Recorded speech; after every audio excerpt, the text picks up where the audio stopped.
Il a déchiré la robe de son ex-femme enceinte lors de son propre mariage. Devant 300 invités, devant les caméras, devant Dieu et tous les autres, il a déchiré les vêtements de cette femme comme si elle ne valait rien.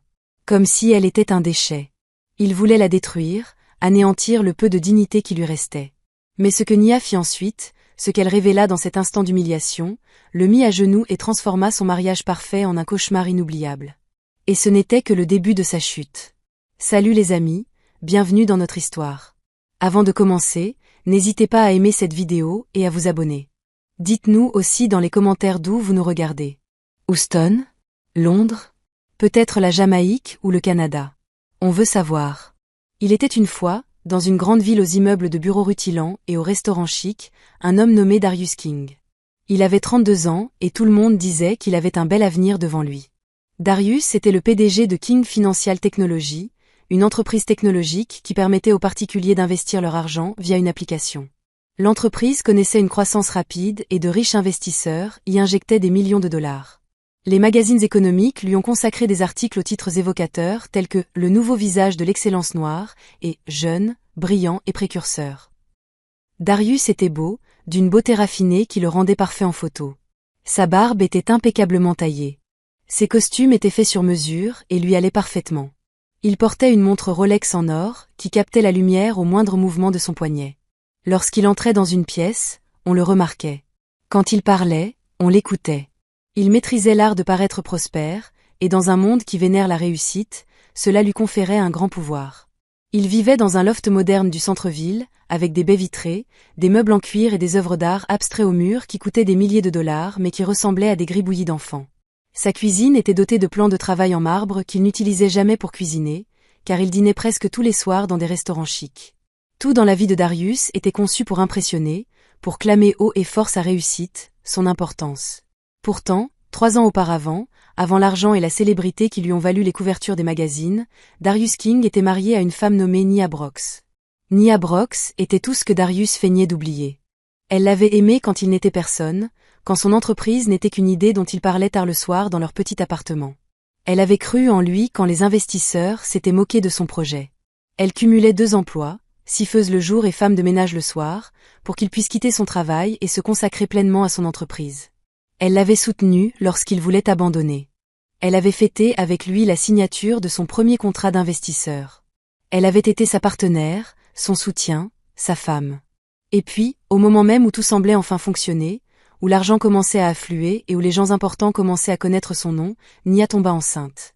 Ce jour-là, Darius l'avait regardée, debout dans leur salle de bain, tenant un test de grossesse positif, les yeux embués de larmes de joie, et un frisson l'avait parcouru. Il n'y voyait pas une bénédiction. Il n'y voyait pas leur futur enfant.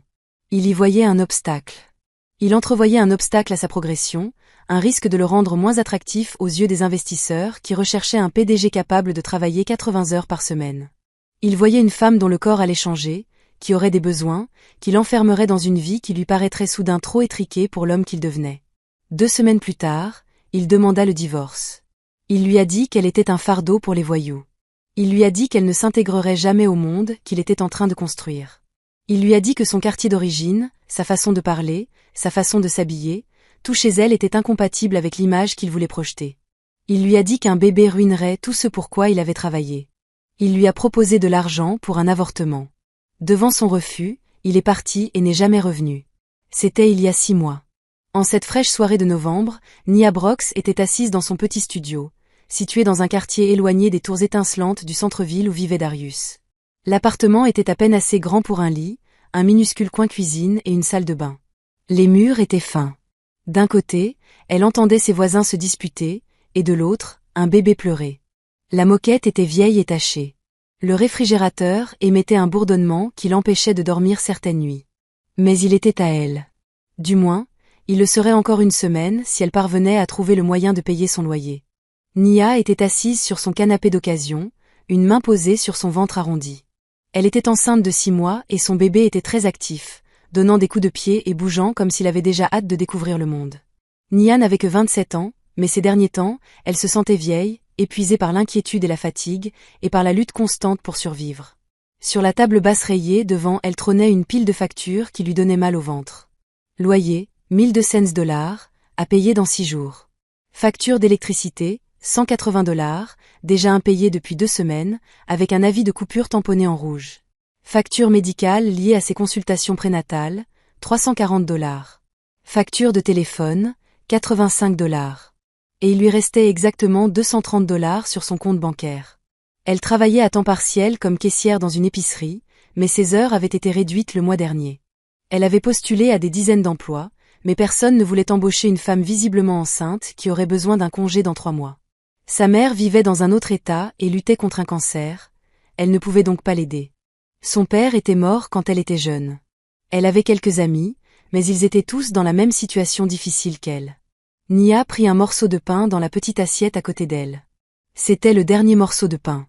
Dans son réfrigérateur, il y avait 3 œufs, 2 litres de lait et du beurre. C'était tout. C'était tout ce qu'elle avait à manger et elle ne serait payée que la semaine suivante. Elle prit une petite bouchée de pain et sentit son bébé donner un coup de pied, comme pour dire « Maman, j'ai faim aussi ». Les larmes montèrent aux yeux de Nia. Elle s'efforçait tant de ne pas pleurer ces derniers temps, car les larmes ne payaient pas les factures, ne remplissaient pas le réfrigérateur et ne rendaient pas le monde moins cruel. Mais parfois, les larmes coulaient malgré tout. « Je suis désolée, mon bébé », murmura-t-elle en lui caressant doucement le ventre. « Je suis vraiment désolée que tu te retrouves avec une maman qui n'arrive même pas à se nourrir seule. Mais je te promets que j'essaie. J'essaie vraiment de toutes mes forces. » Son téléphone vibra sur le canapé à côté d'elle. Nia s'essuya les yeux et le prit, s'attendant à un nouvel appel d'un huissier ou à un nouveau refus de candidature. Mais le numéro affiché était local et inconnu. Elle hésita puis répondit. « Allô ? Allô, est-ce bien Nia Brox ?» Une voix féminine, professionnelle et assurée. « Oui, c'est Nia. »« Bonjour Nia, je m'appelle Jennifer et je travaille pour Elite Event Staffing. Nous avons trouvé vos coordonnées auprès de l'agence d'intérim où vous êtes inscrite. Êtes-vous disponible pour travailler actuellement ?» Nia se redressa, le cœur battant soudainement plus vite. « Oui, c'est bien moi. Quel genre de travail ? » « Nous avons un événement prestigieux samedi soir à l'hôtel Grand Marquis, en centre-ville. Il s'agit d'une réception de mariage pour un client très important. Nous recherchons des serveurs et des ouvreurs pour assurer le service à la clientèle. La rémunération est de $500 pour la soirée, plus les pourboires. Paiement en espèces à la fin de la soirée. Ça t'intéresserait ? $500. Nia réfléchit à toute vitesse. C'était presque la moitié de son loyer. C'était de quoi manger pendant 2 semaines. Ça permettait de payer l'électricité. Oui, répondit-elle rapidement. Oui, cela m'intéresse beaucoup. Formidable. Je dois cependant vous préciser qu'il s'agit d'un événement de gala avec un code vestimentaire très strict. Vous devrez porter du noir de la tête aux pieds, avoir une apparence impeccable et nos clients exigent un service irréprochable. Pouvez-vous répondre à ces exigences ? Absolument, répondit Nia. Elle trouvera une solution. Elle avait une jolie robe noire qui lui allait encore malgré son ventre rond. Elle allait la porter. Parfait. Je vais vérifier vos informations et vous envoyer tous les détails par courriel. L'événement aura lieu samedi à 18h. Merci d'arriver à 16h30 pour la séance d'information. Nia, c'est un client très important, alors soyez ponctuel et professionnel. Je le serai. Merci beaucoup. Une fois l'appel terminé, Nia ressentit quelque chose qu'elle n'avait pas éprouvé depuis des semaines. De l'espoir. $500 ne résoudrait pas tous ses problèmes, mais cela lui donnerait un peu de répit. Cela lui permettrait de nourrir son bébé. Cela lui permettrait de payer l'électricité pendant 1 mois de plus. Elle s'interdisait de penser à la difficulté de rester debout 5 heures d'affilée, enceinte de 6 mois. Elle s'interdisait de penser à la douleur lancinante qu'elle avait déjà au dos, ni à l'enflure de ses chevilles en fin de journée. Rien de tout cela n'avait d'importance. Elle avait besoin de cet argent. Elle en avait désespérément besoin. Ce soir-là, Nia fouilla dans son minuscule placard à la recherche d'une tenue convenable. Elle retrouva sa robe noire, celle qu'elle avait portée à un enterrement 2 ans auparavant. Elle l'essaya et elle lui allait encore, un peu serrée au niveau du ventre, mais convenable. Elle retrouva sa seule paire de ballerines noires, vieilles et éraflées, mais propres. Elle allait les cirer. Elle s'efforçait d'avoir l'air aussi professionnelle que possible. « Tout va bien se passer, bébé », murmura-t-elle à son ventre en suspendant soigneusement la robe. « Maman a trouvé un emploi. Juste pour une nuit, mais c'est déjà ça. C'est un début. » Le lendemain matin, Nia a reçu un courriel contenant tous les détails de l'événement. Elle l'ouvrit sur son téléphone tout en mangeant un œuf au petit déjeuner, essayant de faire durer son repas le plus longtemps possible. Le courriel contenait l'adresse de l'hôtel, l'heure d'arrivée, le code vestimentaire, et en bas, une pièce jointe intitulée « Dossier d'information sur l'événement ». Nia cliqua dessus machinalement, s'attendant à trouver un manuel du personnel ou des consignes de service. La première page arborait un logo en lettres dorées élégantes. Le mariage du roi Pierce. Nia fixa les mots du regard. King. C'était un nom de famille courant. Ça ne voulait rien dire. Elle fit défiler l'écran et son cœur s'arrêta. Sur l'écran de son téléphone s'affichait une photo de fiançailles professionnelles. Darius King, dans un smoking parfaitement taillé, enlaçait une femme magnifique vêtue d'une robe de créateur. La femme était sublime, le teint clair, de longs cheveux ondulés et un sourire digne des couvertures de magazines. La légende disait « Célébration de l'union de Darius King, PDG de King Financial Technology, et d'Alana Pierce, influenceuse lifestyle et entrepreneuse ». Le téléphone glissa des mains de Nia et tomba avec fracas sur le sol. Elle ne pouvait plus respirer. Elle ne pouvait plus penser. Son corps tout entier se refroidissait, puis se réchauffait, puis se refroidissait à nouveau. Darius allait se marier. Et elle venait d'accepter de travailler à son mariage. D'une main tremblante, elle saisit son téléphone et fit défiler frénétiquement le reste du document. Le voilà de nouveau sur toutes les photos. Darius au gala de charité. Darius recevant des prix d'affaires. Darius et Alana sur le tapis rouge, formant le couple parfait. Puis Nia a découvert les détails du mariage, 300 invités. Concert d'un orchestre. Dîner 7 services. La formule mariage la plus luxueuse proposée par l'hôtel Grand Marquis. Son ex-mari, celui qui l'avait traité de parasite et l'avait abandonné, elle et leur enfant à naître, organisaient un mariage qui coûtait probablement plus cher que ce qu'elle gagnerait en 5 ans. Et, comble de l'ironie, elle avait été embauchée pour servir les boissons. Nia était en proie à une angoisse terrible. Ce ne pouvait être une coïncidence. L'agence d'intérim comptait des centaines de personnes inscrites.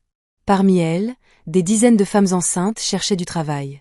Comment l'avait-il choisie, elle précisément? Comment son nom s'était-il retrouvé sur la liste pour cet événement? Soudain, un frisson la parcourut et elle comprit. Darius l'avait fait exprès. Il avait réussi à découvrir où elle était inscrite pour un emploi temporaire. Il l'avait expressément demandé. Il avait fait en sorte qu'on l'appelle pour lui proposer ce poste, qu'elle soit placée dans une situation où le désespoir l'obligerait à accepter. Il la voulait absolument là-bas.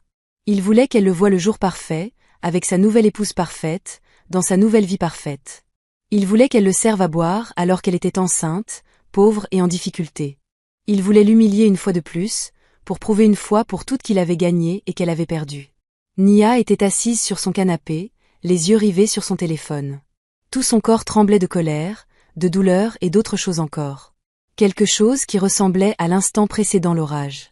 Elle devrait refuser. Elle devrait rappeler Jennifer immédiatement et démissionner. Elle devrait se protéger, protéger son bébé et sa dignité. Elle devrait partir. Puis elle a jeté un coup d'œil autour d'elle dans son petit appartement. Aux factures sur la table. Au réfrigérateur vide. Quand elle a reçu l'avis d'expulsion, elle s'était cachée sous un magazine, car elle ne pouvait plus le supporter. 5 cents. C'était le prix de sa fierté. Et là, à cet instant précis, avec un bébé qui grandissait en elle, l'électricité sur le point d'être coupée et rien à manger dans la cuisine, la fierté lui semblait un luxe qu'elle ne pouvait se permettre. Nia ferma les yeux et posa ses 2 mains sur son ventre. « Je suis désolée, bébé, » murmura-t-elle. « Je suis vraiment désolée que tu vois ta mère servir à boire à l'homme qui nous a abandonnés. Mais nous avons besoin de cet argent. Nous en avons terriblement besoin. » Son bébé donna un coup de pied sec et puissant contre sa paume, et Nia prit sa décision. Elle irait à ce mariage. Elle enfilerait sa vieille robe noire et ses chaussures usées, et elle garderait la tête aussi haute que possible. Elle prendrait l'argent de Darius King et survivrait 1 mois de plus. Et peut-être, si la justice existait en ce monde cruel, le karma finirait-il par le rattraper. Mais elle ignorait que le karma était déjà à l'œuvre. Elle était loin de se douter que ce mariage, ce piège terrible et humiliant, allait tout changer. Elle était loin de se douter que parfois, le pire jour de sa vie est en réalité le début de quelque chose de meilleur. Tout ce qu'elle savait à cet instant, c'était que dans 4 jours, elle se trouverait dans une salle de bal remplie d'inconnus fortunés et assisterait au mariage de son ex-mari avec une autre femme. Et d'une manière ou d'une autre, elle allait devoir survivre. Les 4 jours suivants passèrent dans un tourbillon d'angoisse et de préparatifs. Nia dormit à peine. Chaque fois qu'elle fermait les yeux, elle revoyait le visage de Darius, ce regard froid qui lui avait lancé le jour où il était parti. Elle entendait sa voix lui dire qu'elle n'était pas à la hauteur, qu'elle le plomberait, que leur enfant était une erreur qu'il refusait de commettre. Sa meilleure amie, Tasha, est venue chez elle jeudi soir et a trouvé Nia assise par terre, le regard fixé sur la robe noire accrochée à sa porte. Tasha Miller était tout ce dont Nia avait besoin à ce moment précis. Âgée de 31 ans, elle cumulait 2 emplois, aide-soignante à l'hôpital et coiffeuse à domicile le week-end. Tasha n'avait pas beaucoup d'argent non plus, mais elle possédait quelque chose de bien plus précieux. Elle avait du feu sacré. Elle avait de la combativité. Elle avait une vision du monde qui refusait d'accepter la défaite. « Qu'est-ce que tu fais assise par terre comme ça ?» demanda Tasha en posant un sac en plastique du magasin du coin. « Je t'ai apporté des courses. Du riz, des haricots, du poulet, des légumes. De la vraie nourriture. » Nia leva les yeux vers son amie et sentit de nouveau les larmes lui monter aux yeux. « Tasha, tu ne peux pas continuer à me nourrir comme ça. Tu as tes propres factures. Tais-toi et dis merci, » dit Tasha d'un ton ferme en se dirigeant vers la minuscule cuisine pour ranger la nourriture. « Maintenant, dis-moi ce qui ne va pas. Et ne dis rien, ça se voit sur ton visage. » Alors Nia lui a tout raconté. Elle lui a parlé de la proposition d'emploi, du mariage, du fait qu'elle avait compris que c'était le mariage de Darius, et qu'elle avait compris qu'il avait tout manigancé pour la blesser. Quand elle eut fini, Tasha resta immobile un long moment, la main figée en l'air, tenant une boîte de haricots. Puis, avec une extrême précaution, elle déposa la boîte sur le comptoir et se tourna vers Nia. « Laisse-moi être sûre d'avoir bien compris, » dit Tasha d'une voix dangereusement basse. « Ton ex-mari, celui qui t'a abandonné alors que tu étais enceinte de lui, celui qui t'a traité de « personne à problème » et t'a proposé de l'argent pour que tu avortes, celui qui t'a engagé délibérément pour travailler à son mariage afin de t'humilier devant tous ses amis fortunés ? » « Oui, » murmura Nia. « Et tu vas vraiment le faire ? J'ai besoin de cet argent, Tasha. J'en ai tellement besoin. Je vais bientôt être privée d'électricité. J'ai 3 œufs et 2 litres de lait dans mon réfrigérateur.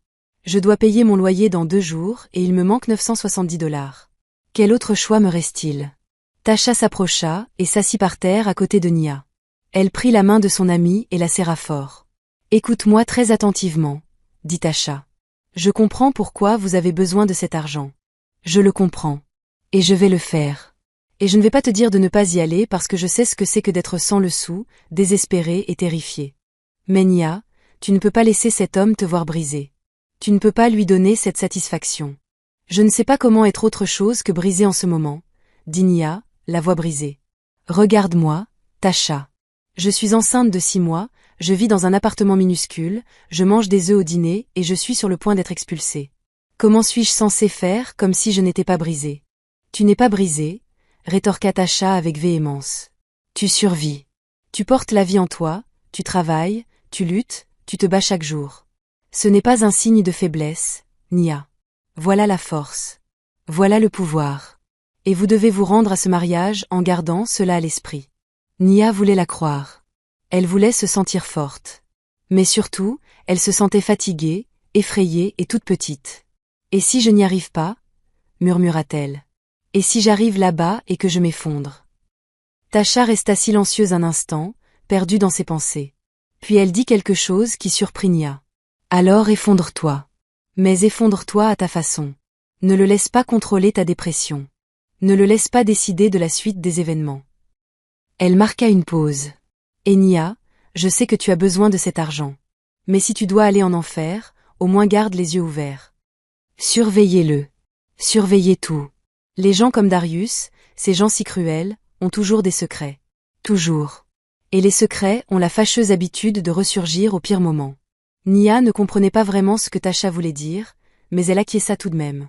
Ce soir-là, après le départ de Tasha, Nia resta allongée dans son lit, les mains sur son ventre, et parla à son bébé comme tous les soirs. « Ton papa ne veut pas de nous, » dit-elle doucement. « Mais ce n'est pas grave, car nous allons nous en sortir. Je ne sais pas encore comment, mais nous nous en sortirons. Je te le promets, mon petit.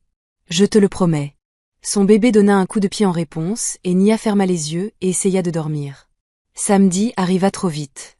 Nia se réveilla à midi après une nuit agitée, hantée par de mauvais rêves. Le mariage ne commençait qu'à 18h, mais elle devait être là à 16h30. Elle passa le début d'après-midi à essayer de manger quelque chose, à tenter de calmer son cœur qui battait la chamade, à se préparer mentalement à ce qui l'attendait. À 14h, elle prit une douche et resta sous l'eau chaude jusqu'à ce qu'elle devienne froide. Elle se lava les cheveux et les soigna soigneusement. Elle se rasa les jambes, même si elle serait couverte par sa robe, car accomplir des gestes ordinaires lui donnait un sentiment de moindre culpabilité, comme si elle marchait vers son exécution. Elle sortit et se regarda dans le miroir embué de la salle de bain. Son visage paraissait fatigué.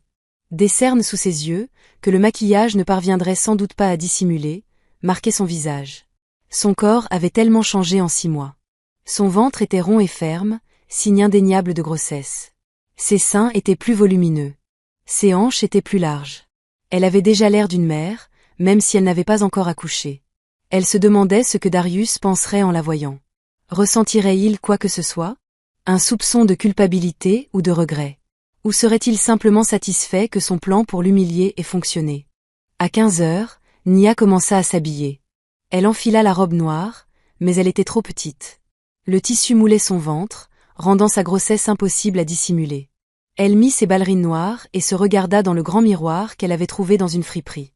Elle ressemblait exactement à ce qu'elle était, une femme pauvre et enceinte, vêtue d'une vieille robe et de chaussures bon marché, sur le point de travailler à un mariage où elle n'avait rien à faire. « Tu peux le faire », se dit-elle à son reflet. 5 heures. $500. Vous pouvez le faire. Mais son reflet ne semblait pas convaincu. À 15h45, Nia a commandé un Uber car elle ne pouvait pas se permettre d'être en retard et le bus mettrait trop de temps. La course coûtait $18, une somme qu'elle n'avait pas, mais elle l'a ajoutée à sa carte de crédit déjà à découvert et a essayé de ne plus y penser. Le chauffeur, un homme noir d'un certain âge au regard bienveillant, la regarda dans le rétroviseur. « Il y a un gros événement au Grand Marquis ce soir, » dit-il d'un ton badin. « Le mariage d'un riche. La circulation va être infernale en centre-ville. »« Je sais, » dit Nia à voix basse. « J'y travaille. »« Ah oui? Vous êtes serveur? » ?»« Un truc comme ça. » Il hocha la tête. « Bon, en général, ces gens-là laissent de bons pourboires. J'espère que tu gagneras bien ta vie ce soir, ma sœur. » Si seulement il savait, pensa Nia. Si seulement quelqu'un savait dans quoi elle s'embarquait. L'hôtel Grand Marquis se dressait au cœur de la ville tel un palais. 30 étages de verre, de marbre et de luxe, un édifice que Nia n'avait jamais vu que de l'extérieur. L'entrée était ornée d'un tapis rouge, un vrai tapis rouge, et des voitures de luxe s'y garaient déjà. Des Bentley, des Mercedes, des BMW, et même une Rolls-Royce. Des hommes en smoking et des femmes en robe de soirée entraient, riant et discutant, leurs bijoux scintillant sous les rayons du soleil de fin d'après-midi. Le Uber de Nia s'arrêta devant l'entrée latérale où un petit panneau indiquait « Personnel et livraison uniquement ». « Voilà », dit le chauffeur. Puis, plus doucement, « Et peu importe ce que vous traversez, vous allez vous en sortir. Je le vois dans tes yeux. Tu es plus forte que tu ne le crois. » Nia sentit sa gorge se serrer. « Merci », parvint-elle à dire. Elle sortit de la voiture et se dirigea vers l'entrée du personnel, le cœur battant si fort qu'elle crut qu'il allait lui sortir de la poitrine. À l'intérieur, c'était le chaos. Les traiteurs s'affairaient dans tous les sens avec leurs plateaux. Les fleuristes apportaient des modifications de dernière minute à d'énormes compositions florales. Un homme, casque sur les oreilles, donnait des ordres à la volée dans un talkie-walkie. Nia trouva la table d'enregistrement où une femme à l'air stressée, munie d'un bloc-notes, dirigeait le flux de personnes. « Non ?» demanda-t-elle sans lever les yeux. « Nia Brox. Je travaille pour Elite Event Staffing. » La femme a parcouru sa liste, a trouvé le nom de Nia et l'a coché. Poste de serveur numéro 3. Vous vous occuperez du service des boissons côté ouest de la salle de réception. Jennifer devrait être dans le coin pour vous orienter. Elle a tendu un badge à Nia et lui a fait signe de se diriger vers un couloir. La salle d'orientation est là-bas, deuxième porte à gauche. Nia prit le badge d'une main tremblante et s'avança dans le couloir. À chaque pas, elle avait de plus en plus l'impression de se diriger vers un piège. Mais elle continua d'avancer, car elle n'avait pas le choix. La salle d'accueil comptait une vingtaine d'autres membres du personnel, tous vêtus de noir comme elle. Certains étaient de jeunes étudiants qui gagnaient un peu d'argent de poche. D'autres étaient des personnes plus âgées qui travaillaient dans ce genre d'événements depuis des années. Et puis il y avait Nia, enceinte de 6 mois, qui s'apprêtait à servir des boissons au mariage de son ex-mari. Une femme élégante d'une 30aine d'années s'avança vers l'avant de la salle. Ce doit être Jennifer. Bonjour à tous. Merci d'être à l'heure. Il s'agit d'un événement très important et notre client est extrêmement exigeant. J'attends de vous un service irréprochable ce soir. Cela signifie sourire, être attentive sans être intrusive, et surtout, ne pas utiliser son téléphone personnel pendant son service. Elle a continué pendant encore 10 minutes à parler des procédures et des protocoles. Nia n'en a presque rien entendu.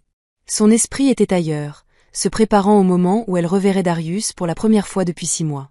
Une dernière chose, dit Jennifer, et quelque chose dans sa voix attira l'attention de Nia. Monsieur King, le marié, a demandé à tout le personnel de rester parfaitement professionnel en toutes circonstances. C'est un homme d'affaires très important et des médias seront présents. Si l'un d'entre vous a un lien personnel avec la mariée ou le marié, veuillez me le signaler immédiatement.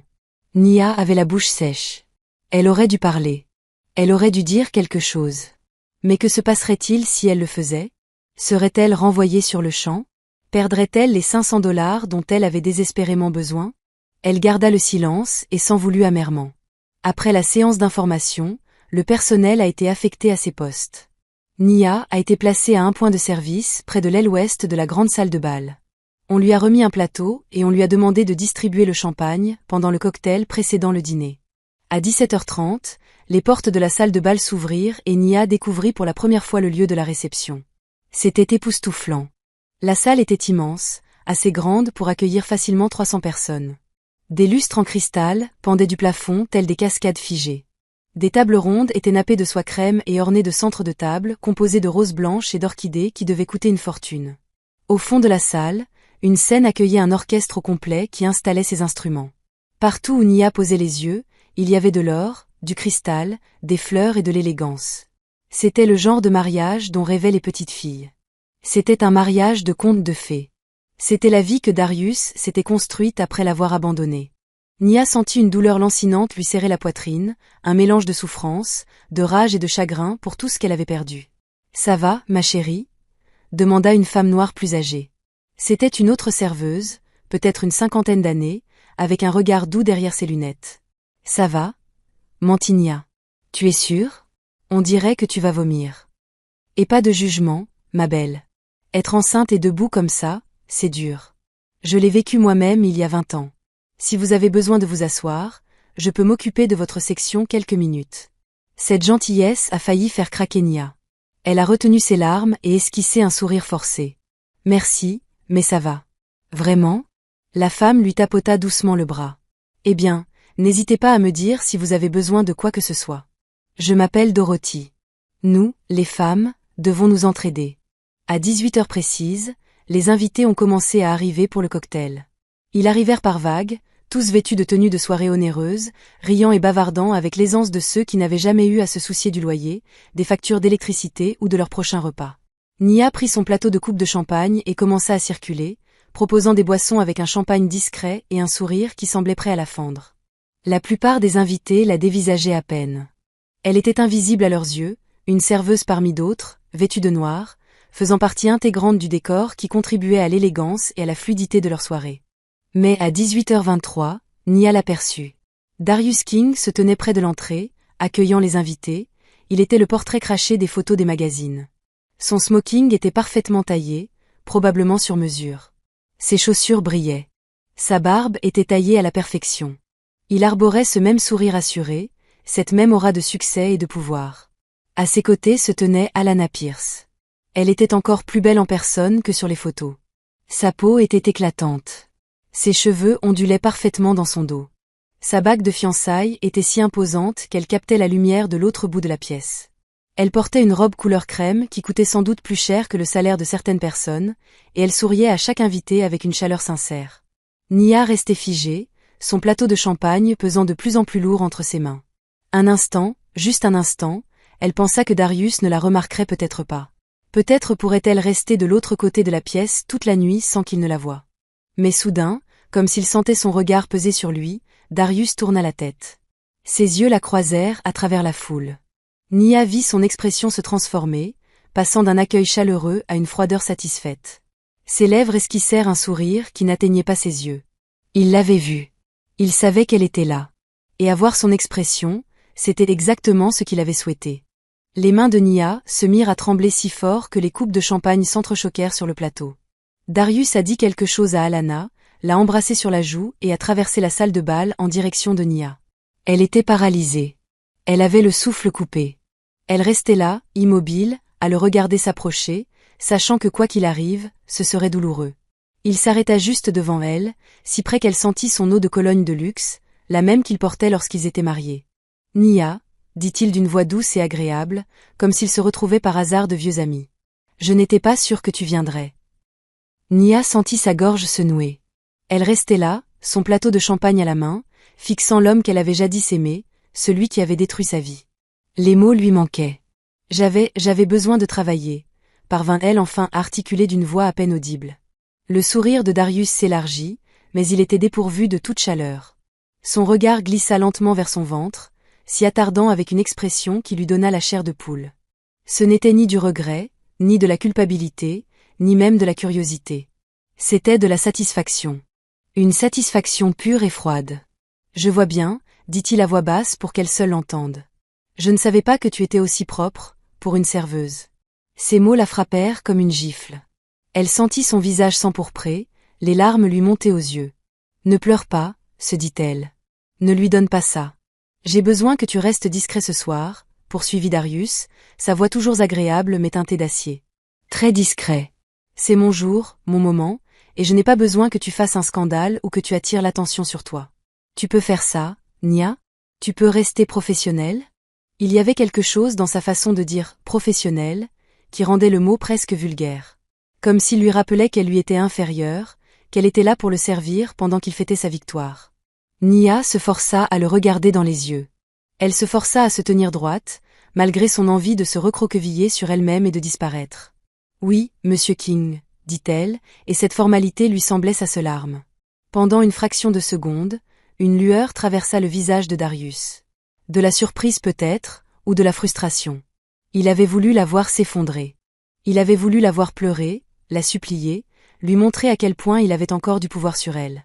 Et en l'appelant Monsieur King au lieu de Darius, au lieu de s'effondrer, elle lui avait refusé cette satisfaction. Mais aussitôt, son masque imperturbable se remit en place. « Parfait, » dit-il. « Nous nous comprenons alors. » Il se retourna et retourna vers Alanna, passant son bras autour de sa taille et l'embrassant sur la tempe. Nia resta là, se sentant presque malade. Dorothy, la serveuse plus âgée, apparut à ses côtés. « Tu connais cet homme » demanda-t-elle doucement. « Non, » mentit Nia. « Juste une cliente exigeante. » Dorothy la fixa longuement, et Nia sut qu'elle ne la croyait pas.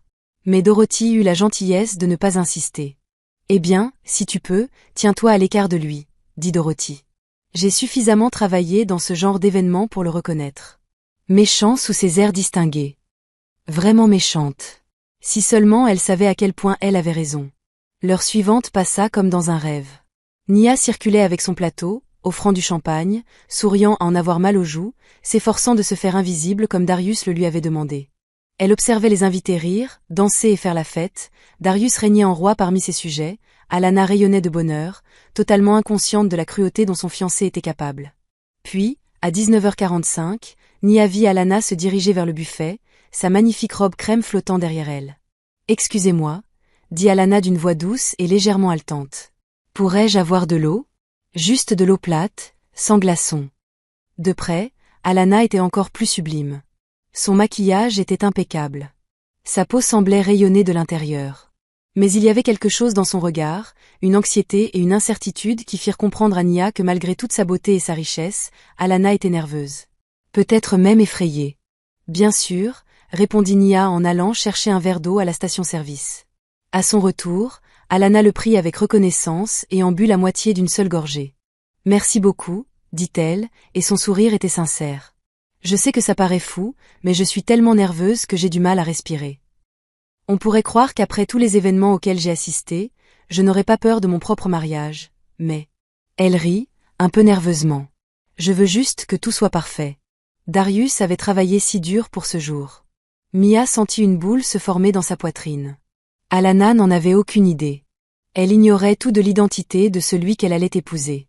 Elle ignorait tout des actes de Darius et de ce dont il était capable. « Ce sera sûrement magnifique », se surprit à dire Mia, même si ses mots avaient un goût amer. « Tu es adorable », dit Alanna. Puis elle remarqua le ventre de Mia pour la première fois. « Oh là là ! C'est pour quand ?»« En mars », répondit Mia doucement. « C'est formidable. Vous êtes le premier. »« Oui. Félicitations maman. La grossesse est une telle bénédiction. » Alana sourit de nouveau, effleura le bras de Mia, puis s'éloigna en flottant vers ses invités. Mia restait là, se sentant prête à se briser en 1000 morceaux. Alana était gentille. Alana était aimable. Alana n'était pas l'ennemi. C'était simplement une autre femme dupée par le masque parfait de Darius King. À 20h, Mia prenait un moment pour se reposer dans un couloir tranquille près des toilettes lorsqu'elle entendit des pas derrière elle. Elle se retourna et son cœur se serra. Darius se tenait au bout du couloir, et cette fois, il n'y avait personne d'autre. Ni invité, ni autre membre du personnel, ni témoin. Seuls tous les deux pour la première fois en 6 mois. Il s'approcha d'elle lentement, délibérément, et Mia recula instinctivement jusqu'à heurter le mur. Il s'amusait bien. Darius demanda, et sa voix était différente maintenant. Plus froide. Le masque était tombé. « Je fais mon travail », dit Mia en essayant de garder une voix calme. « Ton travail », répéta Darius en riant, mais son rire était désagréable. « Regarde-toi, Mia. Regarde ce que tu es devenue. Une serveuse. Personne. Enceinte, sans le sou et assez désespérée pour travailler à mon mariage. Voilà ce que tu es devenue, pendant que moi. » Il fit un geste vers la salle de bal. « Pendant que j'épouse quelqu'un d'un milieu plus aisé. Pendant que j'épouse quelqu'un qui a vraiment sa place dans mon monde. » La cruauté dans sa voix était sidérante. Mia savait qu'il pouvait être froid, mais là, c'était différent. C'était un homme qui prenait plaisir à faire souffrir. « Pourquoi » murmura-t-elle. « Pourquoi m'avez-vous engagé ? Pourquoi faites-vous cela ?» Darius s'approcha. « Parce que je voulais que vous voyiez. Je voulais que vous compreniez exactement ce que vous avez perdu quand je suis parti. Je voulais que tu saches que tu n'as jamais été assez bien pour moi, que tu ne le seras jamais pour la vie que je construis. Et je voulais que tu me voies épouser une vraie femme pendant que tu sers des boissons dans une robe bon marché. » Les larmes brûlaient au coin des yeux de Mia, mais elle refusait de les laisser couler. « J'ai été là pour toi quand tu n'avais rien. J'ai été là pour toi en cumulant 2 emplois pour que tu puisses développer ton entreprise. J'ai été là pour toi quand tu avais besoin de moi. » C'était différent, dit Darius d'un ton dédaigneux. C'était avant que je sache ce que je pouvais devenir. Avant que je comprenne que pour réussir dans ce monde, il faut se débarrasser du superflu. Et Mia, tu étais un poids mort. Tu le es toujours. Il baissa les yeux sur son ventre avec dégoût. Et ce bébé que tu portes ? C'est ma plus grosse erreur. Mais voilà ce que tu dois comprendre. Si tu me fais honte ce soir, si tu dis un seul mot à qui que ce soit sur notre passé, si tu fais quoi que ce soit pour gâcher ma journée, je ferai en sorte que tu ne travailles plus jamais dans cette ville. J'ai des relations. J'ai du pouvoir. Je peux rendre votre vie encore plus misérable qu'elle ne l'est déjà. Est-ce qu'on se comprend ?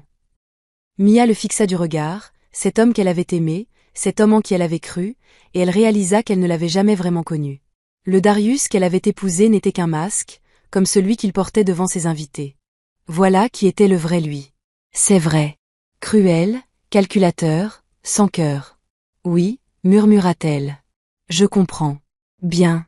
Darius a rajusté sa veste de smoking et lissé ses cheveux.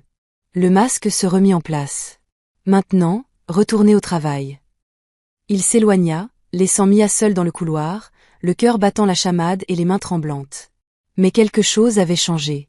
Tandis que Darius s'éloignait, le bruit de ses pas s'estompant, Mia sentit quelque chose se transformer en elle. Ce n'était pas la reddition. Ce n'était pas de l'acceptation. C'était tout autre chose. C'était de la rage. Une rage pure et brûlante, née dans ses entrailles, se propagea dans tout son corps comme un feu. Cet homme lui avait tout pris. Son mariage, sa stabilité, son espoir, sa dignité. Il avait abandonné sa propre enfant. Et maintenant, il l'avait amenée ici, dans ce lieu, pour l'humilier une fois de plus, simplement parce qu'il le pouvait. Et elle l'avait laissé faire. Elle avait accepté. Elle avait dit oui, Monsieur King, et l'avait laissé la traiter comme une moins que rien. Mais là, seule dans ce couloir, son bébé gigotant en elle comme pour dire « Maman, on mérite mieux », Mia pris une décision. Elle ne savait pas encore ce qu'elle allait faire. Elle n'avait pas de plan. Mais elle savait avec une certitude absolue qu'elle ne laisserait pas Darius King avoir le dernier mot. Pas ce soir. Plus jamais. Elle retourna dans la salle de bal, la tête haute, les yeux secs, et une brûlure dangereuse lui étreignait la poitrine. À 20h30, l'organisateur du mariage, un homme noir d'une 40aine d'années, élégamment vêtu, rassembla tous les serveurs près de l'entrée de la cuisine. « Écoutez-moi bien, » dit-il. Son badge indiquait « Malik Johnson, coordinateur d'événements ». Il avait un regard si perçant qu'il ne laissait rien passer. Environ 30 minutes plus tard, pendant la réception, Monsieur King a demandé un moment particulier. Nous allons faire avancer quelques membres du personnel pour rendre hommage à ceux qui servent. Ce sera une belle occasion de prendre une photo, très élégante. Je vous appellerai quand ce sera le moment. Avancez, souriez, acceptez les applaudissements et reculez. Simple. Compris. Les autres serveurs acquiescèrent, ravis de cette reconnaissance. Mais Mia sentit un frisson glacial lui parcourir l'échine. C'était ça. C'était ce que Darius avait prévu. Quelle que soit l'humiliation qu'il avait orchestrée, c'était à ce moment précis qu'elle se produirait. Elle parcourut la salle du regard, la salle de bal, et aperçut Darius qui la fixait avec ce même sourire glacial. Il savait qu'elle avait compris. Et ça lui était égal. Dorothy remarqua l'expression de Mia. « Ça va, ma chérie ? Tu as l'air pâle. »« Je vais bien, » dit Mia machinalement. Mais sa main s'était posée sur son ventre, comme pour se protéger, mêlée d'appréhension. À 21h, la cérémonie de mariage commença. Tous les serveurs devaient rester immobiles et silencieux au fond de la salle de bal, pendant que les 300 invités prenaient place. Mia, son plateau vide à la main, les pieds douloureux et le dos en compote, regardait Darius et Alanna s'installer au premier rang. L'officiant, un homme noir d'un certain âge à la voix chaleureuse, commença à parler d'amour, d'engagement et de partenariat. L'union de deux êtres. Des promesses qui dureraient toute une vie. Et Mia devait rester là, impuissante, à écouter son ex-mari, le père de son enfant à naître, réciter des vœux qu'il ne lui avait jamais faits. « Je te promets de t'aimer dans les bons comme dans les mauvais moments, » dit Darius en regardant Alanna dans les yeux avec une sincérité absolue. « Je te promets d'être toujours là pour te soutenir, de ne jamais t'abandonner, quelles que soient les épreuves que nous traverserons. » Mensonges. Que des mensonges. De beaux mensonges finement ciselés. La voix d'Alanna tremblait d'émotion quand ce fut son tour. « Je te promets d'être ta partenaire, ta meilleure amie, ton plus grand soutien. Je te promets de construire une vie avec toi, de grandir à tes côtés, de t'aimer pour toujours. » Elle pensait vraiment ce qu'elle disait. Mia l'entendait dans sa voix. Alanna tombait dans un piège sans s'en rendre compte. Lorsque l'officiant a dit « Vous pouvez embrasser la mariée », et que Darius a pris Alanna dans ses bras et l'a embrassée sous les applaudissements de 300 personnes, Mia a senti une larme couler sur sa joue malgré tous ses efforts pour la retenir. Sa main reposait sur son ventre, et elle sentit son bébé bouger, comme si même l'enfant en elle pouvait percevoir l'étrangeté de l'instant. Les jeunes mariés regagnèrent l'allée, rayonnants, et la salle de bal explosa de joie. L'orchestre commença à jouer. Les serveurs s'empressèrent d'apporter le premier plat. La fête avait officiellement commencé. Et Mia savait que quoi qu'il arrive, quelle que soit l'humiliation que Darius ait prévue, elle allait se produire. La réception se déroula comme une chorégraphie parfaitement orchestrée. 7 plats dont le prix unitaire dépassait sans doute le budget course mensuel de Mia. Les associés de Darius prononcèrent des discours sur sa réussite et sa vision. À la santé des jeunes mariés. Danse. Rire. Tout était parfait, élégant et raffiné. Mia servait les boissons, débarrassait les tables et s'efforçait de se faire discrète, comme Darius le lui avait demandé. Mais elle sentait son regard posé sur elle tout au long de la soirée. On observait. On attendait. À 22h15, Malik, l'organisateur de mariage, tapota un microphone à l'avant de la salle. « Mesdames et messieurs, si vous pouviez avoir votre attention, le marié souhaiterait dire quelques mots. » Darius se leva, micro en main, incarnant à la perfection le PDG à succès. Le silence se fit dans la salle. « Tout d'abord, merci à tous d'être présents ce soir pour célébrer avec moi et ma merveilleuse épouse. » Il regarda Alanna et les invités affichèrent une admiration méritée. Cette journée a été absolument parfaite. Je tenais toutefois à remercier toutes les personnes qui ont rendu cette soirée possible. Celles qui nous servent avec tant de gentillesse et qui œuvrent dans l'ombre pour créer la magie. Il fit signe aux serveurs postés le long des murs. Que tout le personnel de service s'avance, s'il vous plaît. Les serveurs échangèrent un regard, surpris mais satisfaits. Un à un, ils s'avancèrent vers l'avant de la salle. Nia ne bougea pas. Tous ses instincts lui criaient au danger. Mais Malik la désignait directement du doigt. « Toi aussi tu rates quelque chose. Monte. » Elle n'avait pas le choix. Avec l'impression de marcher lentement vers son exécution, Nia se fraya un chemin à travers la foule jusqu'à l'avant de la salle de bal. Les autres serveurs étaient alignés, souriant visiblement ravis d'être reconnus. Mais Nia restait légèrement à l'écart, les mains jointes sur le ventre, le cœur battant si fort qu'elle avait du mal à respirer. « Applaudissons-les, » dit Darius, et les invités applaudirent poliment.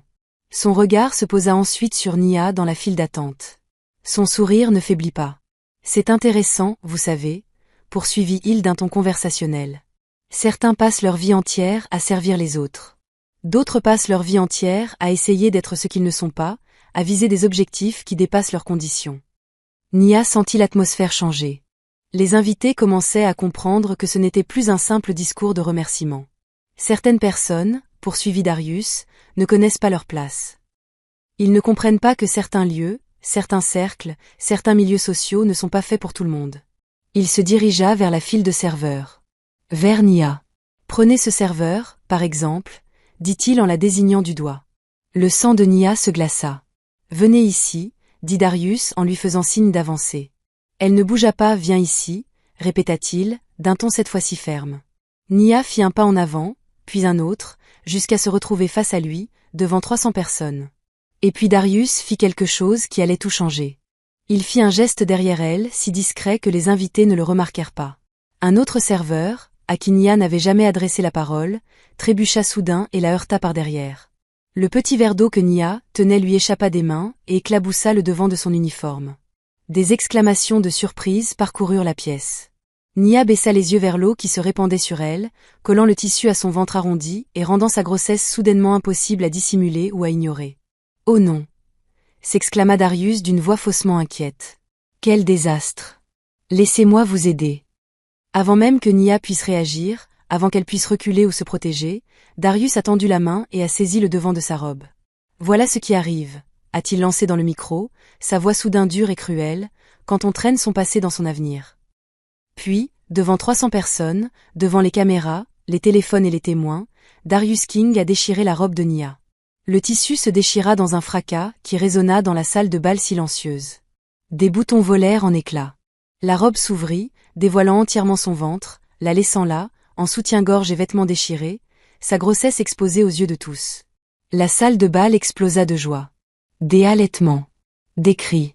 Les téléphones se sont immédiatement mis en marche, des dizaines d'appareils filmant. Les flashs des appareils photos crépitaient comme des éclairs. Nia est restée figée, un bras croisé sur la poitrine, l'autre main instinctivement posée sur son ventre, des lambeaux de tissu pendant de ses épaules. Jamais de toute sa vie, elle ne s'était sentie aussi vulnérable, aussi humiliée, aussi anéantie. Pendant un instant, un seul instant terrible, elle fut exactement ce que Darius avait voulu qu'elle soit, brisée. Honte à moi. Défaite. La Nia d'il y a 4 jours aurait couru. Elle aurait pleuré, se serait enfuie et se serait laissée anéantir par l'humiliation. Mais, debout là, à moitié nue et humiliée devant 300 inconnus, Nia ressentit quelque chose d'inattendu. Elle sentit son bébé bouger. Un coup de pied puissant et précis, comme si sa fille disait « Maman, lève-toi. Maman, bats-toi. » Et tout a basculé. Nia prit une inspiration. Puis une autre. Ses mains restèrent posées sur son ventre, protectrices et farouches. Elle leva les yeux non pas vers Darius, mais vers les invités. Vers les caméras. Vers les témoins. Au lieu de fuir, de pleurer, d'offrir à Darius la victoire totale qu'il désirait, Nia Brox fit quelque chose d'inattendu. Elle se redressa. Elle releva le menton. Et elle resta immobile. Un silence complet s'installa dans la pièce. Même Darius parut surpris. Il s'attendait à la voir s'enfuir en larmes. Ce devait être son moment de triomphe absolu. Mais Nia ne bougeait pas. Elle respirait fort, des larmes ruisselant sur son visage, mais elle était toujours debout. Toujours là. Toujours refusant de disparaître. Et dans ce moment de silence, sous le regard de tous, des dizaines de téléphones filmant la scène, Nia fit un choix qui allait tout changer. Elle regarda Darius. Puis elle regarda le micro qu'il tenait encore à la main. Sans demander la permission, sans attendre d'approbation, Nia a tendu la main et lui a pris le micro. Darius était tellement choqué qu'il l'a lâché. Il resta bouche bée. Toute la salle de bal sembla retenir son souffle. L'orchestre avait cessé de jouer. Les serveurs restèrent figés. Les 300 invités étaient assis dans un silence absolu. Les téléphones continuaient d'enregistrer, tous les regards rivés sur la femme enceinte aux vêtements déchirés, debout au premier rang du mariage le plus somptueux auquel ils aient jamais assisté. Nia baissa les yeux sur le microphone qu'elle tenait dans sa main tremblante. Elle pouvait courir maintenant. Elle pouvait encore le laisser tomber et s'enfuir. Elle aurait pu laisser Darius gagner. Mais elle sentit un autre coup de pied de son bébé et se souvint des paroles de Tasha. Ne le laisse pas te faire craquer. Nia porta le micro à ses lèvres.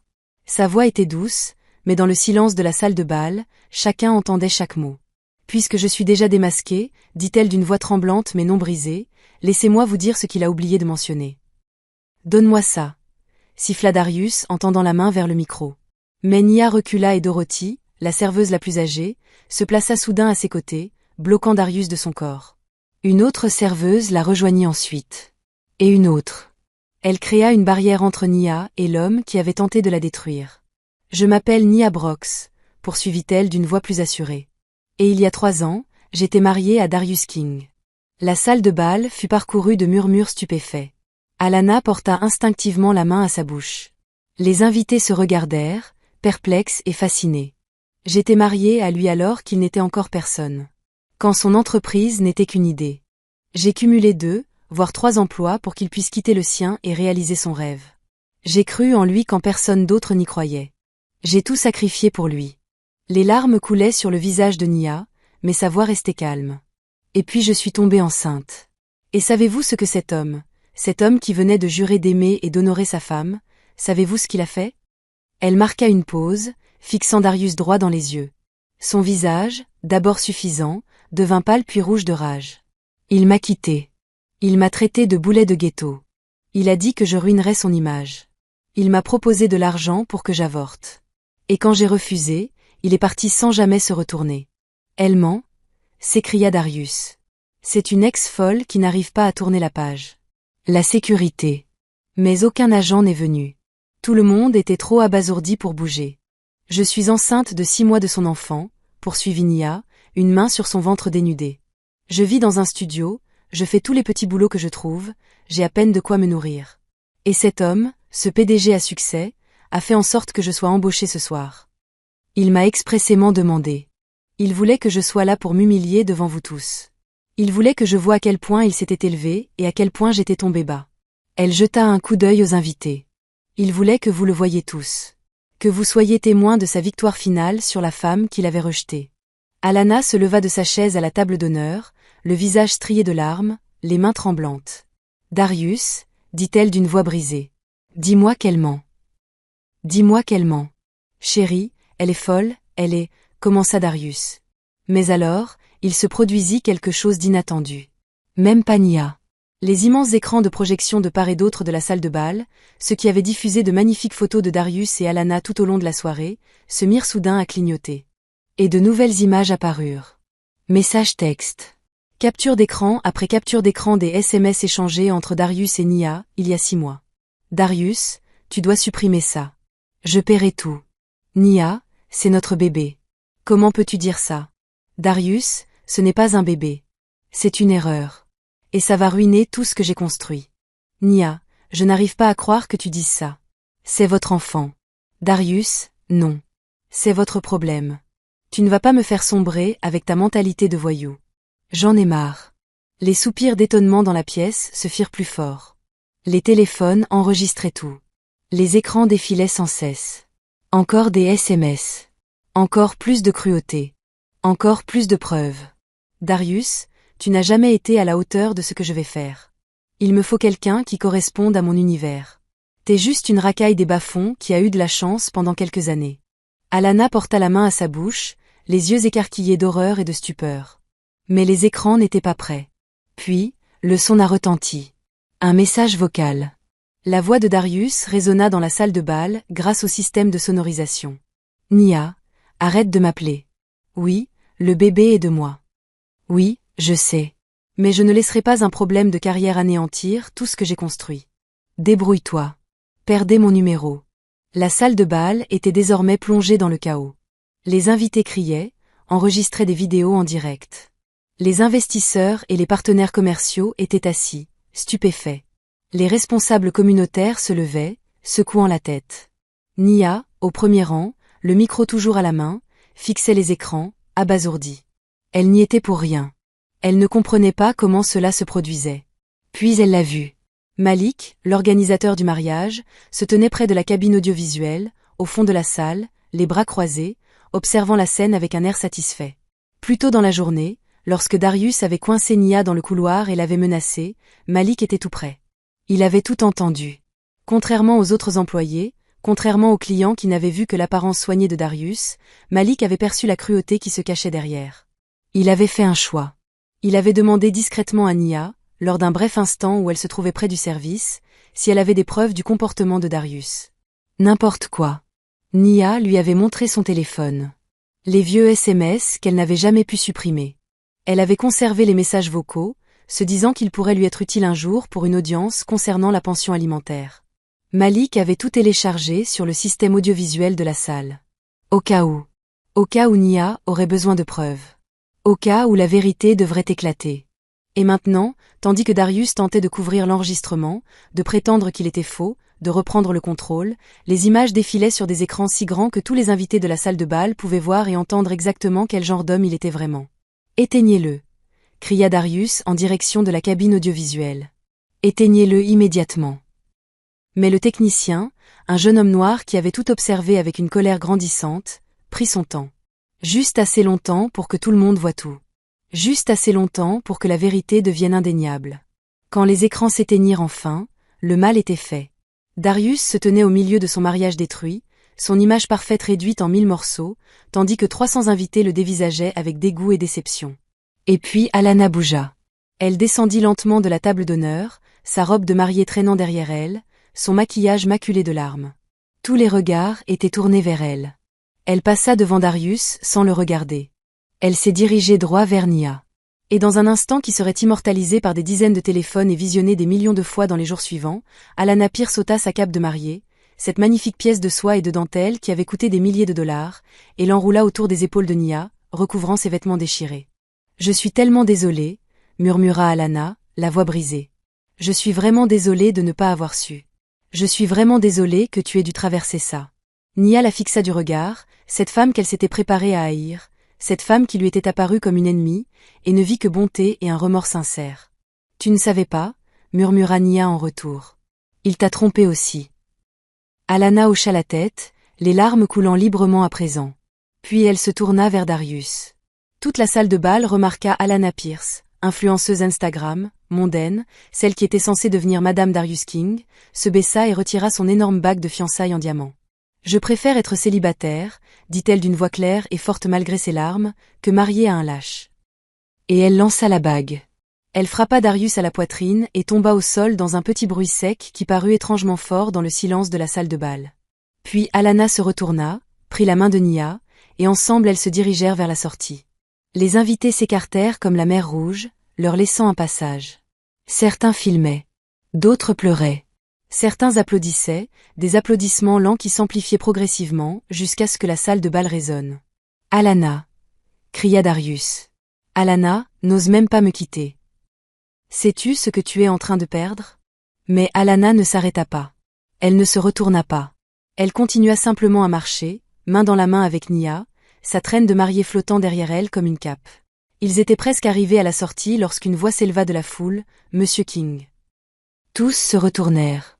Une femme noire d'un certain âge, élégante dans une robe violette et les cheveux argentés parfaitement coiffés, se leva de sa table. Elle avait une présence qui imposait le respect, une autorité telle qu'elle fit taire même Darius. « Juge Simone Carter », annonça-t-elle en se présentant à l'assemblée. « J'ai assisté, impuissante, à ce spectacle grotesque. Et je tiens à être très claire. » Elle fixa Darius droit dans les yeux, avec ce regard glacial qui, pendant des décennies, avait sans doute fait s'effondrer les criminels dans son tribunal. « Monsieur King, selon la loi de cet État, votre enfant a droit à une pension alimentaire, que cela vous plaise ou non. Cette jeune femme et son bébé ont des droits légaux. Et je peux vous assurer qu'après ce que j'ai vu ce soir, après ce que tout le monde ici a vu et enregistré, vous remplirez vos obligations. Je m'en assurerai personnellement. » D'autres voix se joignirent à la sienne. Des associés se levèrent en secouant la tête. Un homme en costume de marque, visiblement un investisseur, prit la parole à haute voix. « Darius, je crois qu'il est nécessaire que nous discutions de votre rôle au sein de notre entreprise. Ce comportement est totalement inacceptable. » Une autre voix s'élève. « Le conseil d'administration de King Financial tiendra une réunion d'urgence lundi matin. Il s'agit d'une femme qui occupait une place de choix. Je veux que vous soyez immédiatement démis de vos fonctions au sein du conseil d'administration de l'association caritative de l'hôpital pour enfants. Nous ne pouvons pas accepter qu'une personne comme vous représente notre organisation. » Un à un, ceux qui étaient venus célébrer Darius le condamnaient désormais. Son image parfaite, sa réputation soigneusement construite, toute sa personnalité publique s'effondrait sous nos yeux. Darius, le visage rouge de colère, les mains tremblantes de rage et d'humiliation, se tenait au centre de ce chaos, impuissant face à l'écroulement de son monde. À la sortie, Nia s'arrêta et se retourna une dernière fois. Elle le vit là, seul, abandonné par sa fiancée, condamné par ses invités, son mariage réduit en ruine autour de lui. Et elle ne ressentit aucune satisfaction. Aucune joie dans sa souffrance. Une légère sensation de soulagement l'envahit, comme si quelque chose changeait.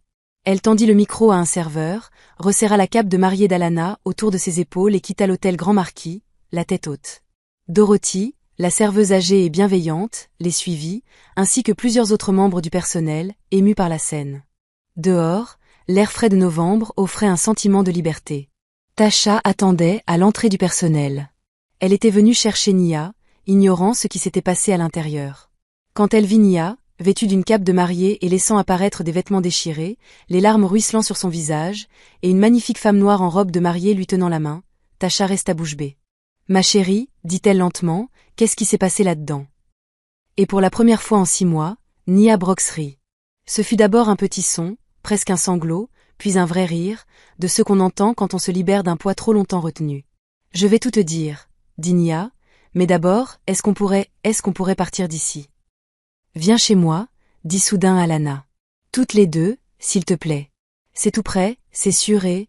Je ne veux pas être seule maintenant. » Tasha regarda Nia, les sourcils levés, comme pour exprimer une question silencieuse. Nia acquiesça. « D'accord, » dit Tasha. « Faisons-nous sortir d'ici avant que les médias n'arrivent. » Mais c'était déjà trop tard. Au moment où elles sont montées dans la voiture de Tasha, les premières vidéos avaient déjà circulé sur Twitter. Lorsqu'ils sont arrivés à l'appartement d'Alana, situé dans un immeuble de luxe du centre-ville, les hashtags étaient déjà en vogue. Hashtag mariage désastre du roi. Hashtag Darius King démasqué. Dièse ex-femme et enceinte. En 2 heures, les vidéos avaient été visionnées des millions de fois. 4 heures plus tard, les médias s'emparaient de l'affaire. En 6 heures, le visage de Darius King était partout, sur tous les sites de potins, tous les réseaux sociaux, tous les fils d'actualité. Mais Nia, Alana et Tasha n'avaient encore rien vu. Assises dans le salon d'Alana, dans un appartement si magnifique qu'il semblait tout droit sorti d'un magazine, elle sirotait du thé et tentait de comprendre ce qui s'était passé. « J'aurais dû m'en douter, » dit Alana, encore en robe de mariée, le mascara ayant coulé sur ses joues.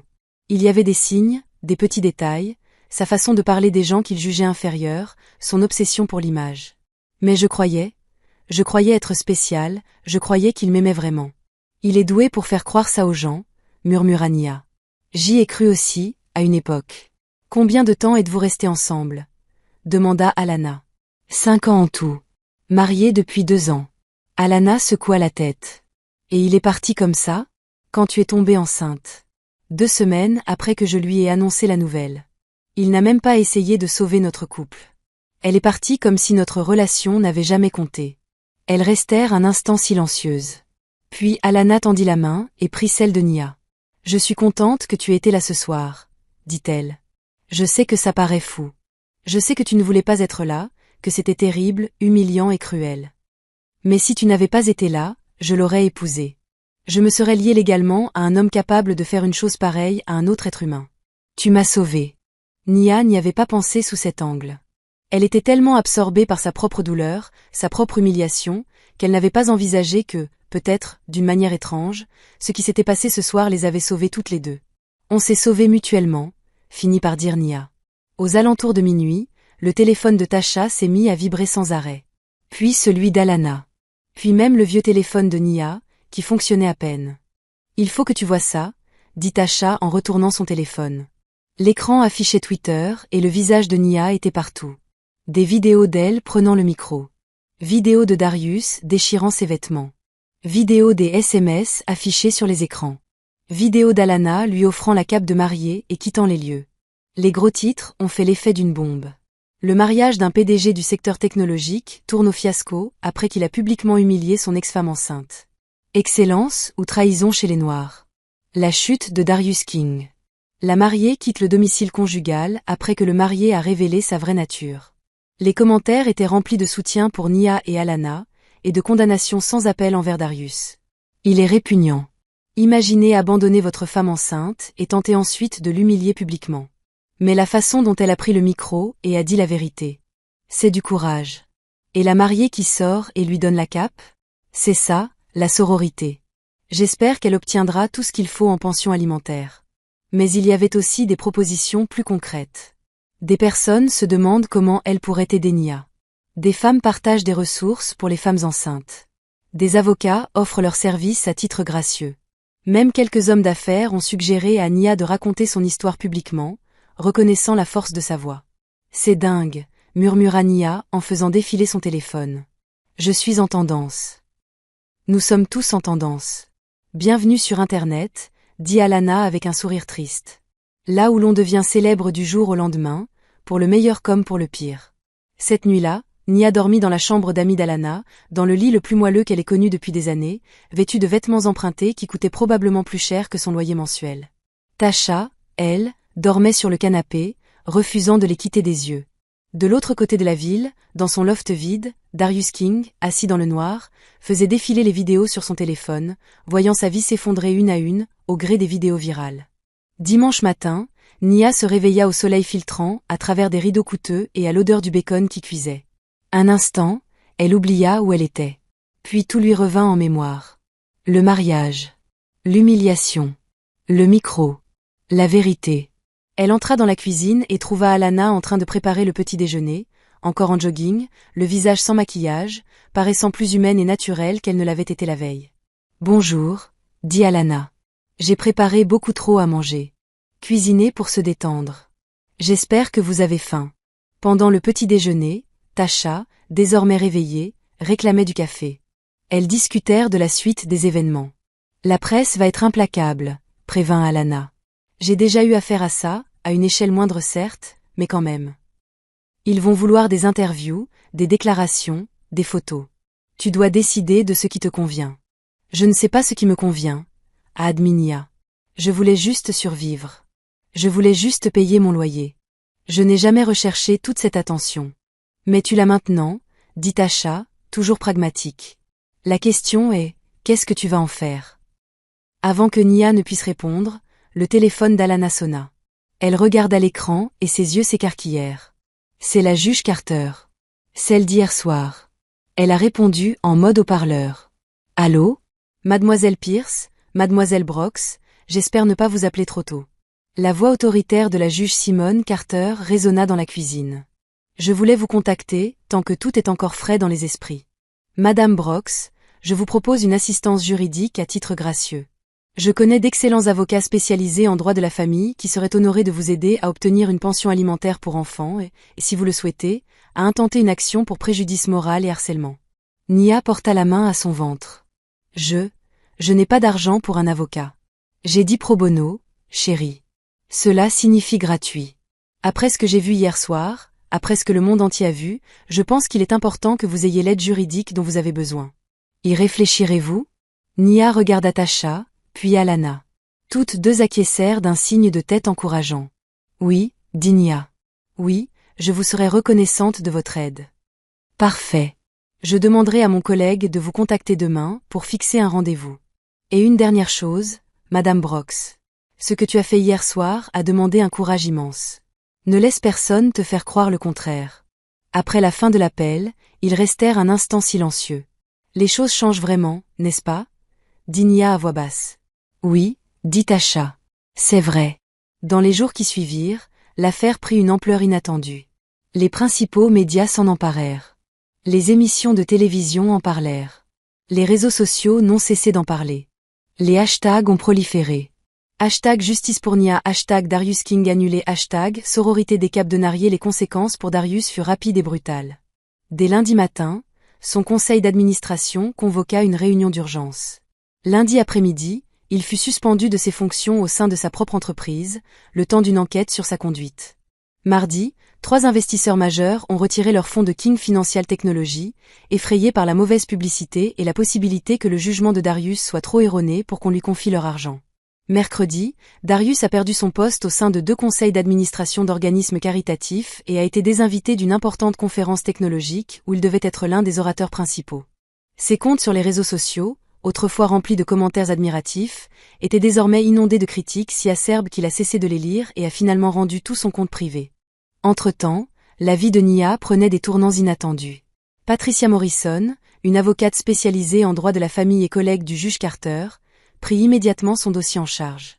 Elles déposèrent une demande de pension alimentaire en s'appuyant sur un dossier accablant, comprenant notamment les vidéos virales et les SMS. Patricia a assuré à Nia que Darius verserait une pension alimentaire mensuelle conséquente, et probablement aussi une pension alimentaire arriérée. Mais surtout, des opportunités ont commencé à se présenter. Un producteur du podcast Truth Teller l'a contacté, désireux d'entendre toute son histoire. Non pas la version ragot, mais le récit authentique d'une femme enceinte qui a lutté contre l'abandon et qui a trouvé la force de surmonter les difficultés. Un agent littéraire a contacté Nia par courriel, lui suggérant d'adapter son histoire en récit autobiographique susceptible d'aider d'autres femmes dans des situations similaires. Les chaînes d'information locales souhaitaient l'interviewer. Les émissions matinales nationales ont lancé des invitations. Et, plus surprenant encore, des femmes ont commencé à les contacter. D'abord des dizaines, puis des centaines, puis des milliers de femmes abandonnées pendant leur grossesse, victimes de violences conjugales ou prises au piège de situations où des hommes puissants abusaient de leur influence pour leur nuire. Tu devrais lire certains de ces messages. Dit Tasha un soir en faisant défiler les emails de Nia sur l'ordinateur portable qu'Alana lui avait prêté. Ces femmes se livrent à cœur ouvert. Elles disent que tu leur as donné du courage. Cette scène où tu t'es levé leur a fait comprendre qu'elles aussi pouvaient se lever. Nia était assise sur le canapé d'Alana, la main sur le ventre comme toujours, lisant message après message. Des histoires qui lui brisaient le cœur. Des histoires qui la mettaient en colère. Des histoires qui lui rappelaient qu'elle n'était pas seule. Je veux les aider, dit-elle doucement. Je ne sais pas comment, mais je veux faire quelque chose. Alors faisons quelque chose, dit Alana.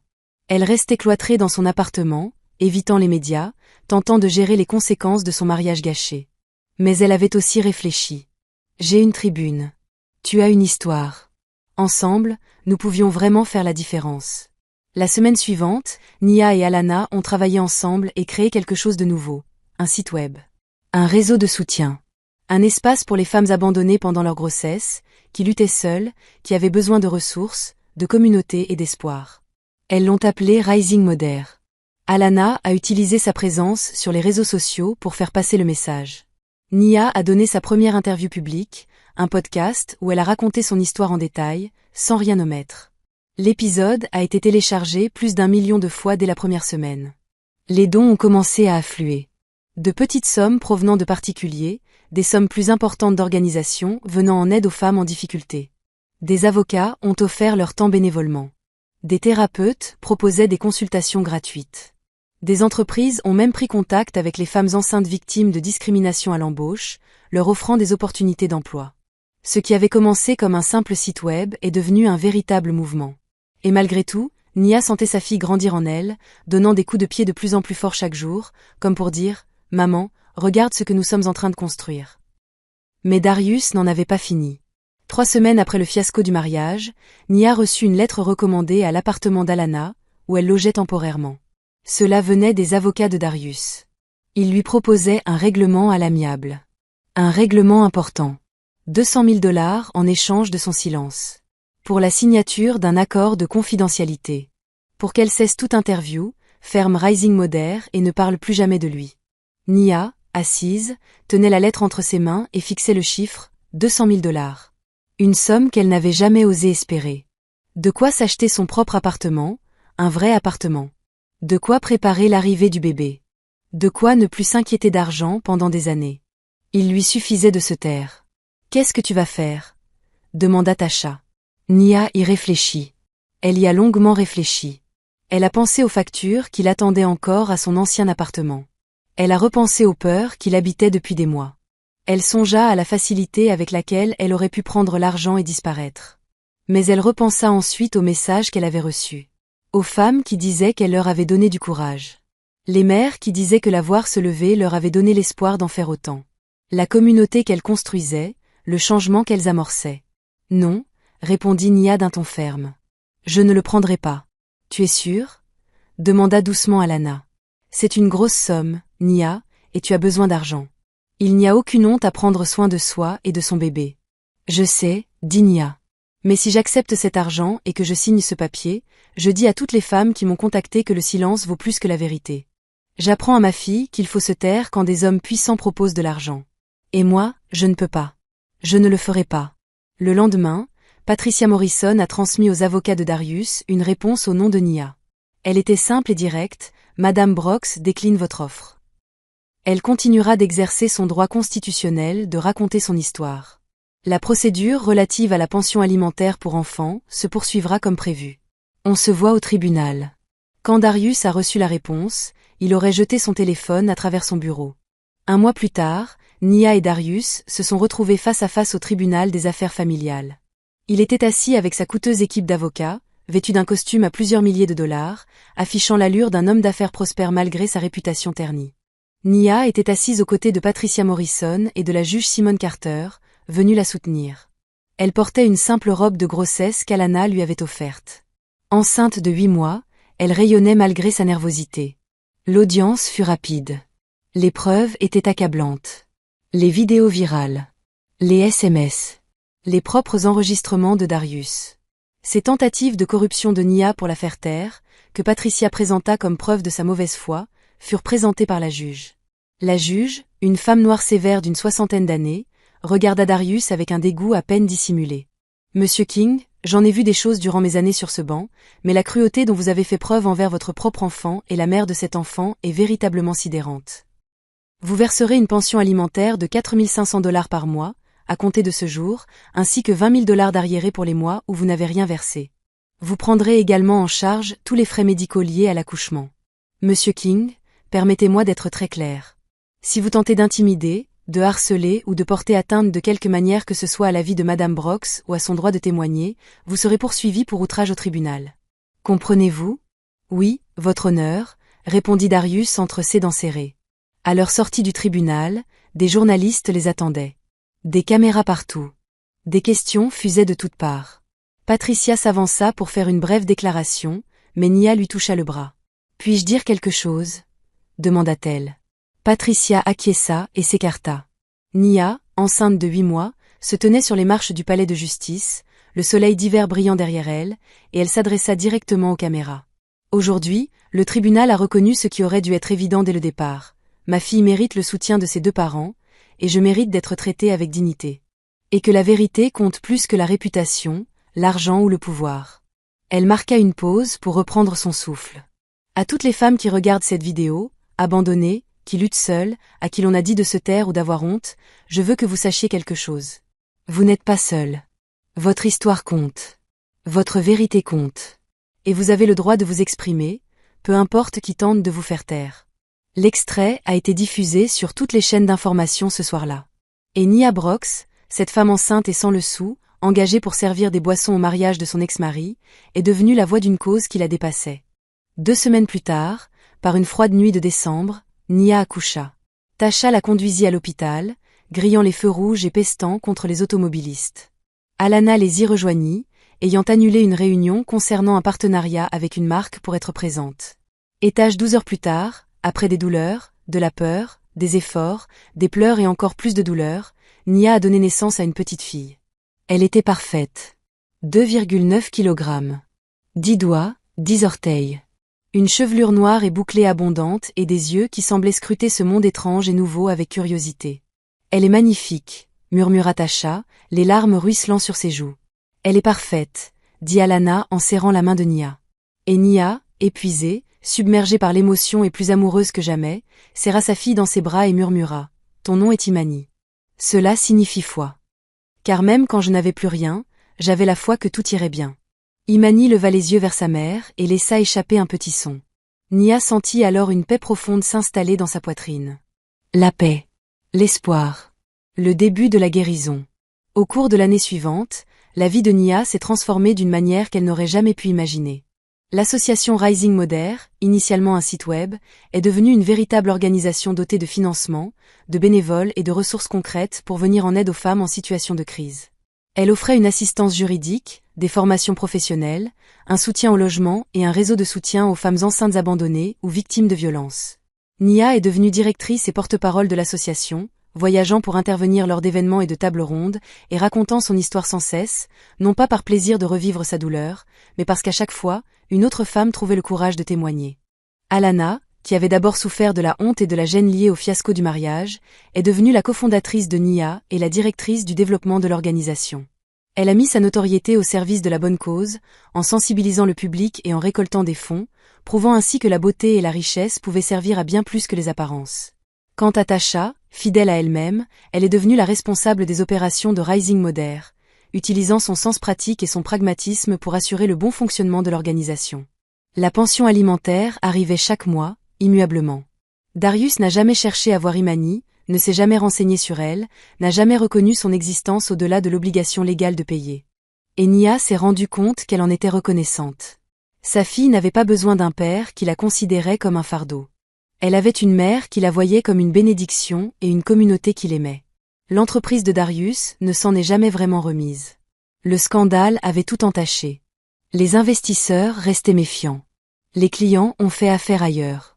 Finalement, King Financial Technology a été discrètement absorbé par une entreprise plus importante, et Darius King, jadis symbole de l'excellence et de la réussite entrepreneuriale des Noirs, est devenu un exemple à ne pas suivre.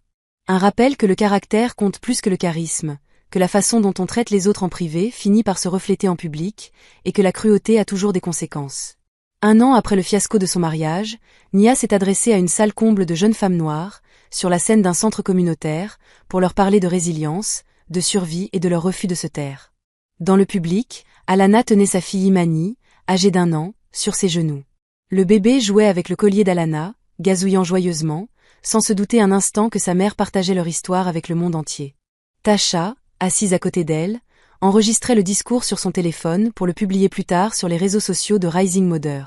Au fond, prenant des notes et hochant la tête, se trouvait la juge Simone Carter, devenue à la fois une mentor et une amie.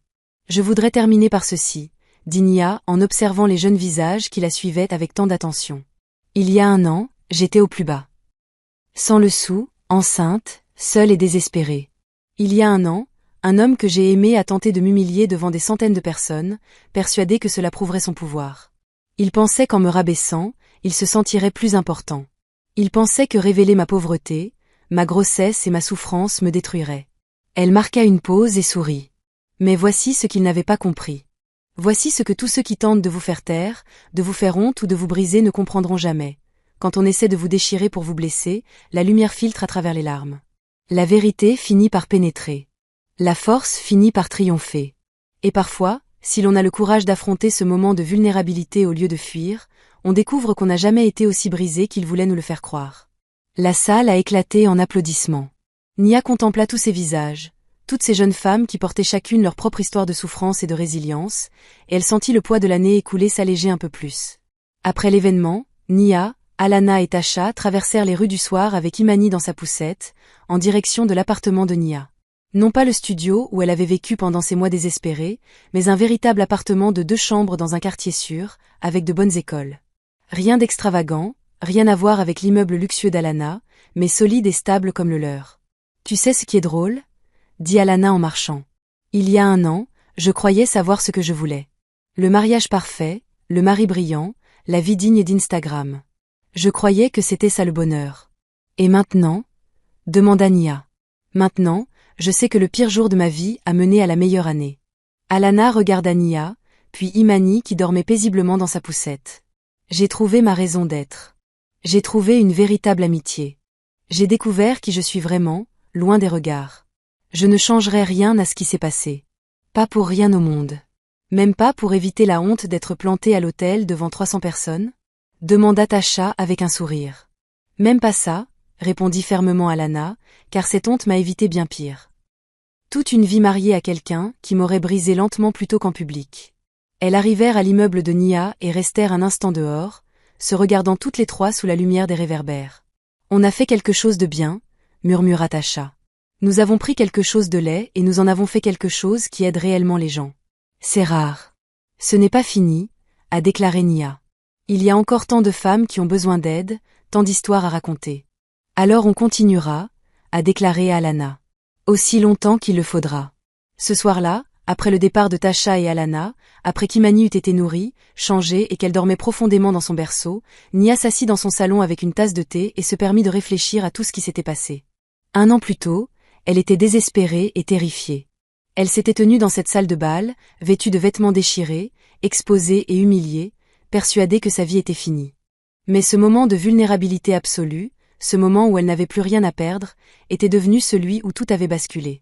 Quand elle avait cessé d'accepter l'histoire que Darius tentait d'écrire sur elle et avait commencé à écrire la sienne. Elle pensa aux milliers de femmes qui lui avaient tendu la main. Ceux qui ont dit que son courage leur avait donné du courage. Ceux qui ont quitté des situations abusives parce que la voir se lever leur a rappelé qu'ils le pouvaient aussi. Ceux qui ont cessé d'accepter le silence comme prix de la survie. Et elle pensa à sa fille, qui dormait paisiblement dans la pièce voisine, et qui grandirait en sachant que sa mère avait été abattue, mais qu'elle s'était relevée. Qui apprendrait que les pires moments ne définissent pas une personne. Qui comprendrait que parfois, ceux qui tentent de vous briser sont ceux qui vous libèrent. Le téléphone de Nia vibra. Un message d'un numéro inconnu. Son cœur rata un battement. Elle craignit que ce soit Darius qui essaie de la contacter avec un nouveau numéro. Mais en l'ouvrant, elle vit qu'il provenait d'une certaine Jennifer, la même qu'il avait appelée 1 an auparavant pour lui proposer le poste d'hôtesse pour le mariage. Je ne sais pas si vous vous souvenez de moi. C'est moi qui vous avais engagé pour cet événement. Je tiens à vous préciser que j'ignorais totalement les intentions de Monsieur King. Je ne faisais qu'obéir aux instructions du client. Cependant, je suis votre travail avec Rising Modern et je souhaite vous présenter mes excuses pour ma part de responsabilité dans ce qui s'est passé, même si je n'en avais pas conscience. Et je souhaite faire un don à votre organisation. Car ce que vous faites est important. Vous aidez des femmes comme ma sœur qui a vécu une situation similaire. Merci d'avoir transformé une chose terrible en quelque chose de beau. Nia a lu le message 2 fois puis a répondu. Merci de m'avoir contacté. Je te pardonne. Et merci pour ton soutien. Chaque femme qui s'élève facilite la tâche à la suivante. On est tous dans le même bateau. Elle posa son téléphone et regarda autour d'elle, dans son appartement. Les photos accrochées au mur la montraient avec Imani, avec Tasha, avec Alana. Devant l'affiche Rising Modern, accrochée près de la porte. Devant la petite bibliothèque remplie de livres sur la maternité, l'activisme et l'histoire des femmes noires. Ce n'était pas la vie qu'elle avait imaginée. Ce n'était pas le conte de fées dont elle avait rêvé lorsqu'elle était tombée amoureuse de Darius. C'était plus modeste à certains égards, plus difficile à d'autres.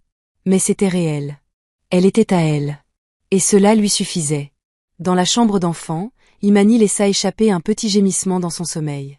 Nia se leva et se dirigea vers la porte, observant la poitrine de sa fille se soulever et s'abaisser au rythme doux de sa respiration. « On a réussi, ma chérie », murmura-t-elle. « On a vraiment réussi. » Et pour la première fois depuis très longtemps, Nia Brox s'est couchée sans s'inquiéter du lendemain, sans regretter la veille, mais simplement reconnaissante pour aujourd'hui.